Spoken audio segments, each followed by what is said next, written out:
kalau kita bicara Mark Klok, Lucho tidak bermain buruk betul, tapi dia tidak bisa ideal juga gitu kan. Malah di musim kemarin lebih banyak Putros yang dipasang di pos itu gitu. Karena memang dia fungsinya lebih jalan untuk menghajar dan menghentikan aliran bola lawan. Dan kalau emang Pelupesi bisa mengisi pos itu ya udah perfecto. udah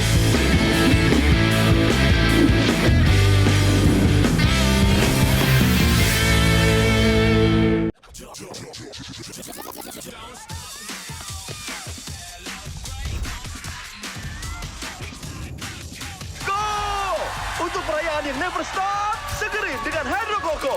Don't stop the celebration. Kita tahu kan Persib Bandung sudah mendatangkan 7 pemain ya kalau nggak salah ya di bursa transfer kali ini. Dan melihat gebrakan manajemen Persib, Mas Tobi dan Mas Ibam melihatnya seperti apa? Apakah sudah cukup puas dengan pemain-pemain rekrutan ini? Karena kita tahu Persib sudah mendatangkan Ragnar, Sandy Walsh, Gakuto Notsuda, Luka Menalu, sampai Balsa Sekulic ya. Mas Ibam dan Mas Tobi gimana melihatnya? Boleh duluan sebagai komentator. Waduh, kalau saya pribadi bahkan di luar ekspektasi, melebihi ekspektasi saya gitu. Karena di musim lalu aja sebenarnya itu udah langkah yang bagus mendatangkan pemain-pemain dengan CV yang oke, dengan track record yang cukup bagus juga. Ternyata di musim ini bisa lebih bagus lagi secara track record karena di beberapa pemain di musim lalu itu ada pemain yang mungkin ketika masuk ke Persib dia nganggur 6 bulan. Ada yang mungkin mereka bertanding tapi pemain-pemain ini tuh tidak menjadi bagian utama dari timnya gitu. Tapi pas sekarang didatangin pemain-pemain yang ada, Luka Menalo, lalu juga Balsha, lalu juga kemarin yang paling update tentunya Gakto dan juga Peralta. Itu kan pemain-pemain yang jadi tulang punggung di tim masing-masing ya. Itu yang ngebuat saya pribadi benar-benar wow gitu. Terus datangnya 2 pemain heritage, pemain keturunan, Sandy Walsh sama Orat Bangun juga itu di luar ekspektasi karena saya pribadi kan orang yang sebenarnya nggak tahu info-info orang dalam ya. Jadi taunya mungkin bakal ada pemain timnas ini merapat, cuman nggak expect bakal itu Ragnar gitu, dan Sandy Walsh gitu. Ya pada akhirnya memang ini tuh menjadi satu statement transfer dari Persib bahwa Persib nggak cukup dengan puas dengan 3 gelar yang sudah dicapai di musim lalu, tapi kayaknya Persib akan coba terus mendapatkan gelar-gelar tambahan, apalagi sekarang variabel gelarnya kan nambah kan. Tadi kita udah ngebahas ada di ASEAN Champions League tuh kalau lolos playoff, lalu juga ada di ASEAN Club Championship, ada juga I-League Cup ya kan. Termasuk ini masih pertanyaan nih, apakah Piala Indonesia dan I-League Cup itu sama atau beda? Karena secara penyelenggara beda kan. Piala Indonesia itu katanya dari federasi, I-League itu dari PT Liga. Bukannya sama ya? Nah itu harus League Cup, kan? kita tunggu informasinya karena sejauh ini yang saya baca itu, saya pernah nanya juga ke beberapa teman yang ada di LIB, ini gimana katanya mau ada Piala Indonesia, kalau Piala Indonesia kita nggak tahu, tapi I-League sudah menyiapkan turnamen yang mulai 3 November itu ya. Betul. Wah berarti variabel pialanya semakin banyak. Artinya kesempatan Persib untuk nambah piala juga semakin besar dan bukti keseriusan Persib untuk menambah piala dengan mendatangkan pemain-pemain ini gitu. Setuju. Gimana Mas Tobi? Ya terlihat sih dari perkuatan pemain yang ada memang kelihatan arahnya Persib tuh ingin lebih serius lagi di Asia. Karena kan kita tahu di tahun pertama di Asia kita agak gagal ya. Dan kelihatan tuh dari perkutannya lebih pengen serius lagi. Ternyata dengan lebih serius kita terhenti di 16 besar. Juara grup malah ya. Juara grup tapi terhenti di 16 besar. Kayaknya ini akan lebih 2 kali lipat seriusnya di Asia dari tahun sebelumnya karena dari porsi pemain yang didatangkan memang terlihat berpengalaman di Asia dan memang mengisi pos-pos yang kemarin kelihatannya masih menjadi PR lah di Persib. Jadi kelihatannya fokusnya memang akan melangkah lebih jauh lagi di Asia. Sekarang Persib Bandung punya kiper berkualitas ya atas nama Teja Pakualam. Tapi banyak yang beranggapan tuh kalau ketika Persib ingin bersaing di Asia, Persib membutuhkan kiper asing gitu. Dan di saat bersamaan saat ini menurut laporan salah satu media Kroasia, Persib Bandung mengincar kiper asal Kroasia ya namanya Matej Markovic. Dia saat ini bermain di klub Finlandia HJK Helsinki. Saat ini dari 15 penampilan di tahun 2026 si Matej Markovic mencatatkan 15 penampilan dan juga kebobolan 15 kali. Melihat fenomena ini Mas Tobi dan Mas Iba melihat Persib Bandung sebenarnya butuh nggak sih kiper asing? Kalau dari saya butuh ya, karena kan tanpa mengurangi rasa hormat kepada Teja memang kiper yang luar biasa. Di liga kemarin clean sheet juga cukup banyak ya. 18 kali ya. 18 kali. Tapi kalau kita berbicara di Asia memang levelnya kan sudah level yang berbeda Lebih tinggi, dengan di liga kita. Dan memang untuk di level seperti itu memang harus ada kiper-kiper yang memang lebih punya pengalaman yang sering bermain di level seperti itu. Jadi kalau menurut saya sangat perlu. Kalau tentunya kalau tadi problemnya adalah alokasi pemainnya yang sudah terbatas 11. Betul. Kita sebenarnya pernah punya pengalaman di musim kemarin. Adam hanya didaftarkan di ACL 2. Dan mungkin itu yang lebih paham mungkin manajemen ya dan tim kepelatihan. Tapi kalau dari sudut pandang supporter, kalau dibilang perlu. Gitu. Jadi ya kalau memang ada kiper asing yang berkualitas, kenapa enggak untuk join ke Persib? Dan ujung-ujungnya Persib punya 12 pemain asing, tetap 12 pemain asing atau ya salah satu yang dipinjemin gitu. Gimana Mas Ibam? Ya, kalau kita berkaca juga ke tahun lalu ya, memang dinamikanya ini masih bakal begitu dinamis sampai ke jeda transfer ini ditutup ya. Pak Tobi juga kita ingat bagaimana dulu tiba-tiba kedatangan Tom Haye, lalu juga Barba, Eliano di pekan-pekan terakhir ya sebelum bursa transfer ditutup. Jadi meskipun sekarang Persib sudah memiliki 11 pemain asing, tapi kan ada kemungkinan juga sebenarnya. Masih terbuka kemungkinan tidak semuanya 11 ini, khususnya pemain-pemain yang perpanjang kontrak, ini bakal menjadi bagian dari Persib. Bisa aja mungkin beberapa di antaranya dipinjamkan. Sesuai lagi dengan permintaan dari pasar kan. Kalau pasarnya tidak ada yang minta, baru di situ yang bikin kayaknya manajemen agak pusing. Karena pasti kebutuhan kiper ini ada bukan untuk menggantikan Teja. Karena sekarang tuh dengan Persib berkompetisi di musim depan minimal 4 kompetisi, berarti masalahnya udah bukan lagi siapa yang jadi kiper pertama, tapi ini bagaimana tim bisa membagi jatah pemain agar setiap pemain itu tidak ada yang overload gitu. Karena kalau overload juga bahaya dari segi apa ya, dari segi kekuatan fisik, dari intensitas, mungkin rasa jenuh. Nah, jadi ketika ada tambahan pemain, khususnya di posisi penjaga gawang, ini bukan berarti Teja bakal tersingkir ataupun siapa yang tersingkir, tapi ini akan ada pemain yang bisa menjaga kestabilan tim. Dan kita tahu ya dalam perjalanannya dalam satu musim, apalagi di Indonesia yang sebenarnya jumlah pertandingan Indonesia kan total itu 34 pertandingan ya. Ini dibanding liga-liga Eropa mungkin normal dengan 18 tim peserta liga. Tapi yang kita tidak bisa dibandingkan adalah di kita tuh capek gitu secara jalannya liga tuh capek. Karena jangankan kita harus ke luar Pulau Jawa deh, sesama Pulau Jawa aja pasti capek. Karena kalau kita mau terbang ke Surabaya itu dari Bandung tuh Jakarta itu ya. So far ya, yang dari musim lalu itu nggak ada penerbangan dari Bandung ke Surabaya. Kecuali kalau nanti mungkin penerbangan udah ada sekarang. Udah ada, baru dibuka kan. Tapi Surabaya doang. Nah, Surabaya bener. Masih terbatas ya. Kayak misal kayak ke Jogja pasti naik kereta gitu. Kan rata-rata. Dan kalau bisa ke Kediri deh. Itu kan nggak ada langsung ke Kediri, pasti ke Surabaya terus lanjut ke Kediri. Ke Malang juga sama gitu kan. Nah, itu tuh yang bikin melelahkannya. Belum lagi kalau kita berbicara misal harus ke Makassar, bukan Makassar kan Parepare gitu kan. Parepare masih 3-4 jam dari Makassar. Nah, disitulah pentingnya kenapa Persib itu tidak hanya butuh pemain dengan kualitas yang bagus, tapi juga kuantitas yang cukup.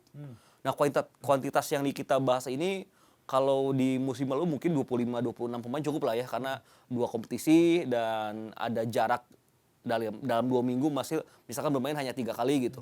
Kalau sekarang kan ada kemungkinan 2 minggu tuh mainnya 4-5 kali gitu. Itu yang harus diantisipasi dengan jumlah pemain yang banyak. Jadi idealnya sih kalau kita main FM nih dengan 4-5 kompetisi itu biasanya 30-35. Dan 30-35 pemain ini biasanya gabungan. Ada pemain top level kayak pemain inti yang kayak levelnya Tom Haye, lalu juga levelnya Maklok, Etam dan lain-lain, Peralta. Tapi juga ada yang levelnya mungkin sebagai backup ready gitu. Hamra mungkin bisa aja menjadi bagian untuk musim ini gitu. Mungkin bahkan pemain-pemain muda juga ya yang musim lalu dipinjamkan mungkin sekarang bisa jadi bagian. Kemarin kan terupdate Ferdiansyah sudah dinyatakan dilepas ya. Jadi mungkin ada beberapa pemain muda yang tahun lalu dipinjemin bisa menjadi bagian, dan bukan tidak mungkin juga akan ada penambahan pemain di posisi lain juga, karena selain penjaga gawang sebenarnya kan Persib itu nggak punya fullback kiri murni. Nah, itu tuh. Fullback kiri murni itu masih jadi slot yang agak kosong. Persib ditinggal Dewangga, Persib juga ditinggal Rezaldi, Rezaldi, Zalnando, lalu juga Putros tidak mencapai kesepakatan. Jadi kalau saya pribadi sih akan kalau harus ada penambahan 2 posisi, yang minimal banget tuh di 2 posisi itu gitu. Ya, sekalian nyambung juga di posisi bek kiri. Nah, kebetulan juga Persib Bandung lagi dikaitin sama full bek kiri timnas Indonesia nih, Sen Patinama kan. Karena isu ini muncul ketika Beckham Putra tiba-tiba nampilin foto Sen Patinama di storiesnya. Kita nggak tahu nih tiba-tiba aja kan tanpa ada angin, tanpa ada hujan, tiba-tiba muncul foto Sen Patinama yang lagi berlatih di sesi latihan timnas Indonesia kan. Ini kan langsung nimbulin spekulasi kalau mungkin Sen Patinama ke Persib ya, karena tadi seperti kata Mas Ibam, Persib lagi kekurangan fullback kiri ya. Nah, selain Sen Patinama juga ada Joey Pelupesi. Ini di hari Senin dini hari salah satu akun sepak bola tuh Flashball Inc kalau nggak salah nemuin Joey Pelupesi di Bandara Soekarno-Hatta. Ditanya kan sama dia, "Joy, lu mau main sama Tom Haye di Persib Bandung?" gitu. Terus kata Joey Pelupesi, we will see." Gitu. Jadi kan seakan-akan tuh maksudnya Joy nggak ngebantah, dia maksudnya lihat nanti aja gitu. Seakan-akan tuh kayak, wah iya, apa mungkin Joey Pelupesi ke Persib gitu. Kayak membuka peluang lah Joey Pelupesi ke Persib. Tapi, nah kalau Sen Patinama mungkin memang sedang dibutuhkan Persib lah ya, karena memang Persib kurang full back kiri. Nah kalau Joey Pelupesi seperti apa Mas Ibam dan juga Mas Tobi? Apakah memang Persib Bandung membutuhkan pemain tambahan di posisi nomor 6? Karena kita tahu kan musim lalu salah satu kekurangan Persib ya di posisi nomor 6 kan, karena nggak ada gelandang bertahan murni. Ujung-ujungnya yang main di posisi itu nanti kadang Mark Locke, kadang Adam Alis, kadang Lucho. Jadi ya memang mereka nggak tampil buruk, tapi juga maksudnya permainannya mungkin lebih maksimal kalau memang Persib Bandung memainkan pemain yang memang pemain murni di posisi itu gitu. Gimana Mas? Kalau dari kebutuhan memang 2 pemain itu sangat dibutuhkan oleh Persib. Tadi disampaikan oleh Mas Ibam, di bek kiri kan memang kita slotnya sekarang tinggal ada Eliano ya. Betul. Tapi kan tadi disampaikan bahwa kebutuhan kita di musim ini kan bermain di berbagai kompetisi. Kalau bicara kedalaman squad, bukan kedalaman squad lagi, ini mah harus ngebornya sumber artesis ini kan. Kedalaman squadnya bukan sumber luar biasa. Betul. Harus banyak opsi lah gitu. Jadi memang kalau hanya tersisa Eliano memang sangat kurang dengan kepergian Putros. Dan tadi di posisi nomor 6 pun sebenarnya kalau kita bicara Mark Locke, Lucho tidak bermain buruk betul, tapi dia tidak bisa ideal juga gitu kan. Malah di musim kemarin lebih banyak Putros yang dipasang di pos itu gitu. Karena memang dia fungsinya lebih jalan untuk menghajar dan menghentikan aliran bola lawan. Dan kalau emang Pelupesi bisa mengisi pos itu ya udah perfecto. udah perfect. Benar. Karena kita tahu Persib kan di ACL 2 kemungkinan lawan tim-tim Jepang ya Persib butuh pemain yang punya level itu kan. Pelupesi pernah main di Liga 2 Inggris, di Eredivisie bahkan jadi kaptennya Groningen kan. Jadi ya pengalaman luar biasa lah. Jadi memang untuk Pelupesi, untuk Sen Patinama yang dikabarkan ada hembus bakal ke Bandung, lagi-lagi Bobotoh mah nggak bakal nolak kalau ada pemain-pemain bagus yang datang ke Persib ya, karena senang-senang aja. Mau orang bilang ini penurunan kali dan lain-lain pun nggak akan peduli. Toh secara umum ya, bagi teman-teman yang masih mikir kalau pemain heritage ini pindah ke Indonesia otomatis penurunan karir, berarti ya sebenarnya kalian malas baca aja sebenarnya. Karena kalau kita lihat juga semenjak regulasi penambahan jumlah pemain asing, level permainan di Liga Indonesia juga meningkat. Memang belum seluruhnya stabil lah. Ada yang drop mungkin ya, tapi overall sih meningkat, ya kelihatan di musim lalu gitu. Persib untuk juara kan nggak mudah gitu. Bahkan Persib tuh tetap menang, tapi cara menangnya tuh nggak kayak JDT di Malaysia. Itu tuh ngebuktiin kalau level pertandingannya juga meningkat gitu. Nah untuk Joey Pelupesi sendiri, saya juga setuju karena di posisi nomor 6 itu tahun lalu emang nggak ada yang benar-benar murni. Terakhir tuh mungkin Dado ya, sebelum cedera panjang itu. Dado tuh masih jadi nomor 6 yang ideal, tapi setelah cedera memang untuk intensitas, pace-nya ini perlu untuk ditingkatin lagi, dan sejauh ini memang masih agak belum ya. Dan so far juga Dado ada di tim, tapi perlu pemain yang lebih siap pakai gitu, yang benar-benar Liga 1 ready, yang benar-benar ASEAN ready gitu. Nah kalau ngomongin ASEAN ready berarti butuh pemain yang secara pengalaman juga internasional. Ya maka dari itu memang sebenarnya saya agak kaget kenapa di bursa transfer ini yang kemarin sudah berlangsung 7 pemain masuk tidak ada satupun pemain di posisi gelandang bertahan ya, karena betul. Gakto itu bukan gelandang bertahan. mungkin Gakto bisa bermain di nomor 6 tapi ya seperti memainkan Lucho di sana gitu pada akhirnya. Bahkan kalau kita ngelihat permainan Gakto, karena beberapa kali saya nonton Thai League One-nya di musim lalu gitu. Dia tuh justru lebih banyak ngebantu serangannya gitu. Di area half space kiri, dia juga pemain yang justru bisa gelandang yang aktif untuk bergerak ke kotak penalti lawan. Dan itu sangat tidak gelandang bertahan kan. Nah, kalau butuh, sangat butuh. Dan kalau Joy bergabung ya bagus banget lah. Karena kalau dari POV pemain ya, Joy kan sekarang udah 32 plus ya. Iya, 33 ya. 33. Kapan lagi ya kan di karirnya yang mungkin tersisa beberapa tahun dia mendapatkan gaji yang ideal. Betul. Karena di Lommel itu secara rataan gaji saya rasa juga tidak lebih oke dibanding beberapa tim di Indonesia gitu. Betul. Dan kapan lagi dia punya kesempatan mendapatkan gelar juara liga.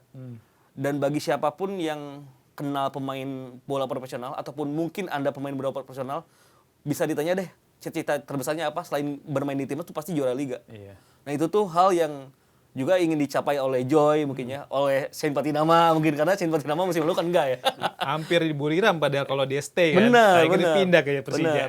Nah, itu yang dicapai oleh Aliano, oleh Tom Haye, apalagi dengan kalau di Bandung itu kan bonusnya banyak lah. Followers sudah pasti nambah ya kan. Terus mungkin secara bisnis bakal lebih oke gitu. Dan yang paling penting Bandung tuh nyaman gitu untuk pemain, untuk hidup tuh nyaman gitu. Jadi ya sangat masuk akal karena kadang orang-orang tuh lupa ya menilai pesepak bola itu sebagai robot gitu. Padahal pesepak bola tuh manusia juga gitu. Manusia ada di titik ya gue bakal memanfaatkan kesempatan yang datang gitu karena kesempatan untuk gabung ke tim Persib dengan exposure sebesar itu dengan level kompetitif yang masih tinggi itu tuh nggak bisa didapat semua orang gitu.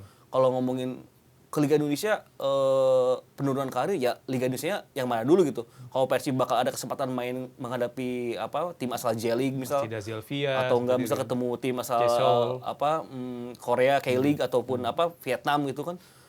Ya sebenarnya itu bukan penurunan karir, justru itu menjadi experience baru. Betul. Orang-orang tuh kadang selalu berpikir European sentris gitu. Dia mikir selama main di Eropa itu selalu bagus tuh. Padahal ya kalau saya pribadi so far dari 7 rekrutan yang ada selain Peralta karena Peralta tuh beda case lah. Saya tuh paling seneng pas ada Gakto Notsuda itu. Karena buat saya J-League itu levelnya sangat tinggi gitu. Standarnya level tinggi, bahkan lebih tinggi dibanding di beberapa liga yang ada di Balkan. Pemain-pemain Balkan tuh bagus secara spirit, tapi secara level liga saya masih sangat yakin J-League itu masih di atas mereka. Makanya dari 6 pemain kalau Peralta nggak dihitung ya, karena Peralta itu special case kan. Betul. Gakto ini yang paling buat saya excited buat menyaksikan dia bermain kayak gimana. Dan kalau seperti itu berarti tidak semuanya kayak tahun lalu kan Joy main di Liga 2 Belgia. Memang bawa timnya promosi. Cuman ya kayaknya kalau Joy main di situ sama Joy main di J-League One belum tentu Joy main. Sandy Walsh aja yang di Mechelen jadi salah satu pemain inti di posisi bek kanan ketika di Yokohama F Marinos cadangan kan. Jadi memang menurut saya sih harus kontekstual kalau ngomongin liga itu nggak bisa tiba-tiba main ke Indonesia turun karir gitu maksudnya. Ya itu orang-orang malas baca aja sebenarnya gitu.